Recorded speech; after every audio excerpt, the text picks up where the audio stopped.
जब तक चेहरे पर मुस्कान होती है दुनिया हमारे साथ होती है, क्योंकि आंसुओं को तो आंखों में भी पनाह नहीं मिलती। इसीलिए मुस्कुराहट अपने चेहरे पर बनाए रखें। गुड मॉर्निंग, सुप्रभात, वंदे मातरम। आपका दोस्त ईश नारंग फिर से एक कहानी लेकर आपके सामने उपस्थित है। आज की कहानी कहानी ऐसी जो दिल को छू जाए, कहानी ऐसी जो दिल के करीब हो, कहानी वो जो एक मैसेज दे जाए। तो आज की कहानी शुरू करता हूँ। एक लेखक की तरफ से मैं बोलने का प्रयत्न करूंगा, उसके शब्दों में समझाने का प्रयत्न करूंगा कहानी को। मेरी बेटी की शादी थी और मैं कुछ दिनों की छुट्टी लेकर शादी के तमाम इंतजाम को देख रहा था। उस दिन सफर से लौटकर मैं घर आया तो पत्नी ने आकर एक लिफाफा मुझे पकड़ा दिया।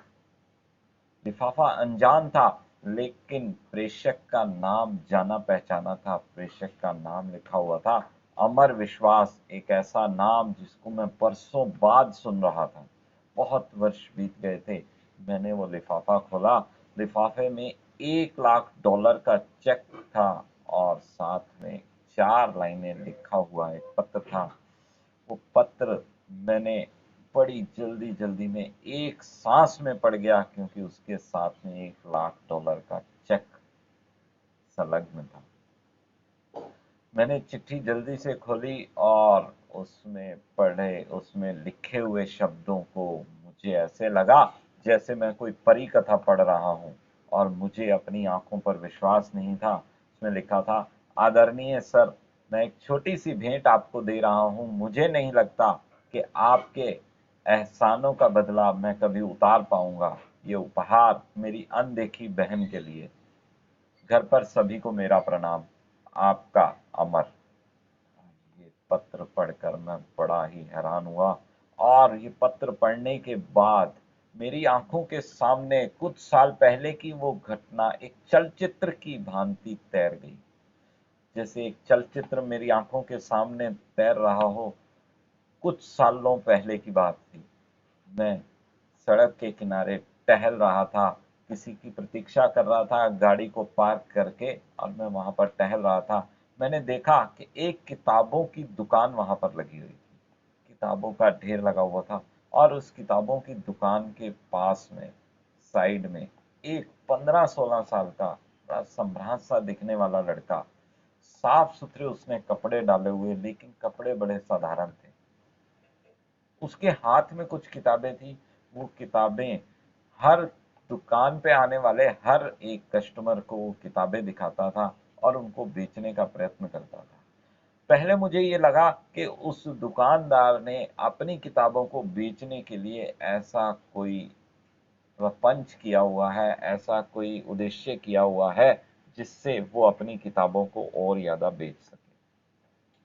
लेकिन जब मैंने ध्यान से देखा तो उस बच्चे के, उस लड़के के चेहरे पर कुछ निराशा के भाव दिखे, तो मेरी उत्सुकता हुई कि मैं उसके पास जाकर उससे बात करूं। और उसको उसके पास जब मैं गया, उससे मैंने बात करी, तो वो जैसे ही उसके दुकान पर, उस किताबों की दुकान पर कोई भी कस्टमर आता था, बड़ी आशा से और बड़े जोश से वो उसके पास जाता था और उससे बात करता था। ऐसा ही उसने मेरे साथ भी किया।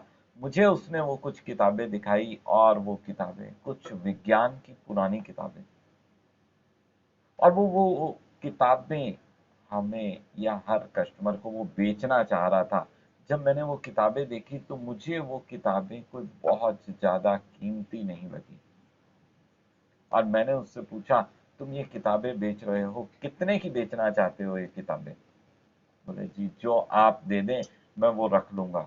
बोला, नहीं फिर भी तुम बताओ, कि मुझे ऐसा लगता है कि तुम किताबें बेचने वाले नहीं हो, तुम किसी कारण से इस किताबों को बेच रहे हो। तो क्या मैं पूछ सकता हूँ कि तुम्हें इन किताबों के बदले कितने रुपयों की जरूरत है?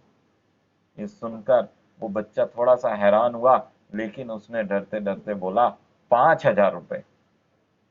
5,000 रुपये! मैं ना चाहते हुए भी मेरे मुंह से निकला कि ये किताबों की कीमत तो 500 रुपये से अधिक भी नहीं है, और तुम 5,000 रुपये मांग रहे हो।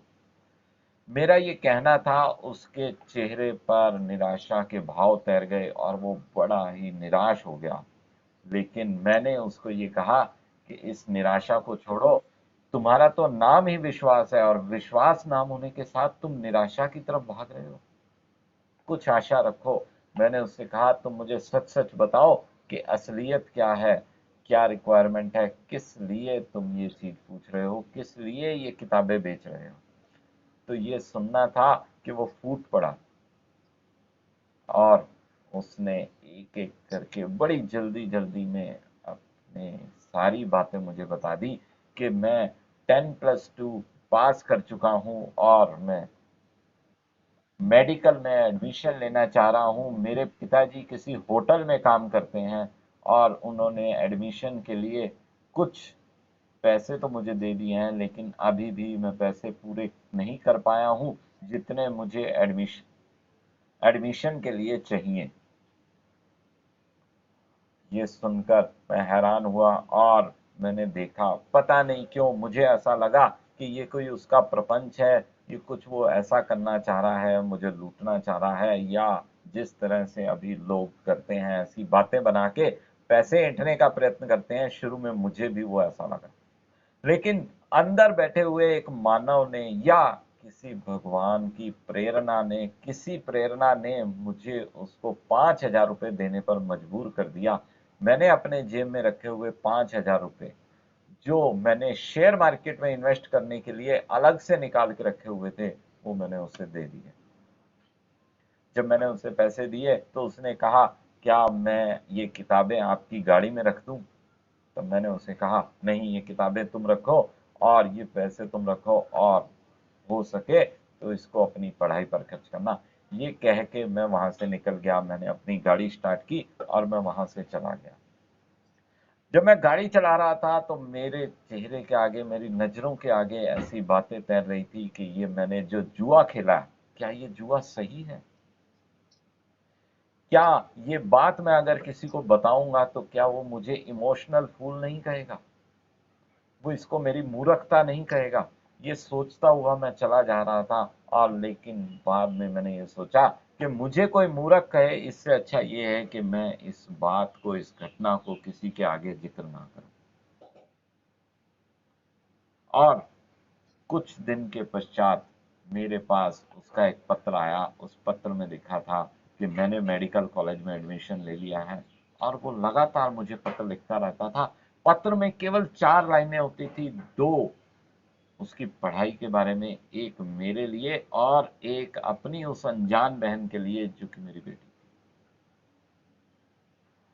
इन सब के बावजूद जब भी उसका पत्र आता था, मेरे अंदर से कोई ताकत या कोई शक्ति मुझे उसके लिए 1,000 या 2,000 रुपये भेजने के लिए मजबूर कर देती थी, और मैं फिर से अपनी एक भावनात्मक मूर्खता पर हंसता था और सोचता था, क्या मैं ये सही कर रहा हूँ? लेकिन जब उसका ये पत्र आया कि मैंने मेडिकल कॉलेज में एडमिशन ले लिया है, तो मुझे उस अपनी भावनात्मक मूर्खता पर थोड़ा सा गर्व महसूस हुआ। और ऐसे ही समय बीतता रहा। कुछ समय के बाद, कुछ सालों के बाद उसका एक पत्र आया जिसमें उसने बताया कि मुझे छात्रवृत्ति मिली है और मैं ऑस्ट्रेलिया में आगे की पढ़ाई करने जा रहा हूँ। और वो ऑस्ट्रेलिया चला गया। लेकिन उसके पत्रों का सिलसिला रुका नहीं, और वही 4 लाइनों में उसका पत्र होता था। 2 उसकी पढ़ाई के बारे में, एक मेरे बारे में, और एक अपनी उस अनजान बहन के बारे में जो कि मेरी बेटी मिन्नी के लिए लिखता था। फिर कुछ टाइम के बाद उसके विवाह का कार्ड भी मेरे पास आया।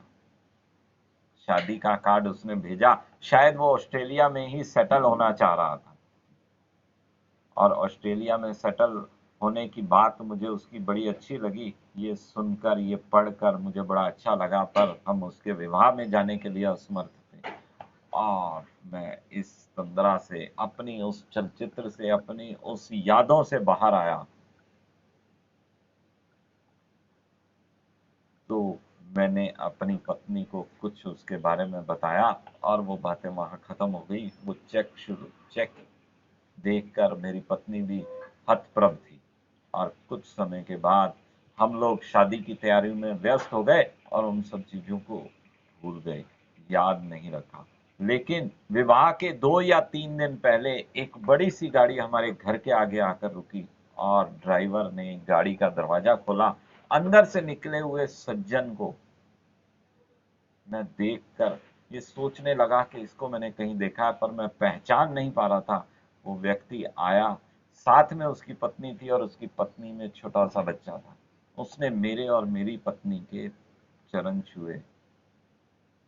चरण छूकर उसने कहा कि मेरा नाम अमर है, आपने मुझे शायद नहीं पहचाना, मैं अमर हूँ। और ये सुनकर मैंने उसे अपने गले से लगा लिया और उसका बच्चा मेरी पत्नी की गोद में ऐसे आ गया जैसे कोई अपना हो। कहते हैं कि बच्चा अपने और पराये को पहचानता है वो कि कहाँ मैंने जाना है, और छोटे बच्चे के अंदर ये भावना होती है और उसको ऐसा कहीं भी फील नहीं हो रहा था कि मैं किसी अनजान। और यहाँ कहने की जरूरत नहीं है, विवाह की सारी जिम्मेवारियां उस बच्चे ने आके, उस अमर ने सारी निभाई और मुझे कहीं भी कुछ खर्चा नहीं करने दिया। और अब मेरी बेटी मिन्नी को एक भाई मिल चुका था और विवाह के बाद कुछ दिन रहने के बाद वो ऑस्ट्रेलिया के लिए वापस रवाना हुआ। और जब वो वापस रवाना हुआ तो एयरपोर्ट पर हम सब लोग उसको छोड़ने गए और हवाई जहाज जैसे जैसे आकाश की ऊंचाइयों को छू रहा था, वैसे वैसे मेरा विश्वास भी आकाश की ऊंचाइयों को छू रहा। बस यही थी आज की कहानी। आज की कहानी आपको कैसी लगी, कितनी अच्छी लगी, इसके बारे में कुछ भी कमेंट हो तो YouTube पर जो वीडियो डालूंगा उस पर आप अपना कमेंट करें, उस कहानी को शेयर करें। और अगर इस कहानी से कुछ मैसेज आप तक पहुंच गया हो तो इसको मैं अपना सौभाग्य मानूंगा। तो आज के लिए यही कहानी। कल सुबह इसी समय, इसी लिंक, इसी प्लेटफॉर्म पर हम फिर से मिलने वाले हैं एक नई कहानी के साथ, एक नई सीख के साथ। कहानी वो जो शायद हमारे आपके जीवन में कभी ना कभी घटी हो। थैंक यू, धन्यवाद, शुक्रिया। Don't worry, be happy. कल सुबह इसी समय फिर से मिलेंगे।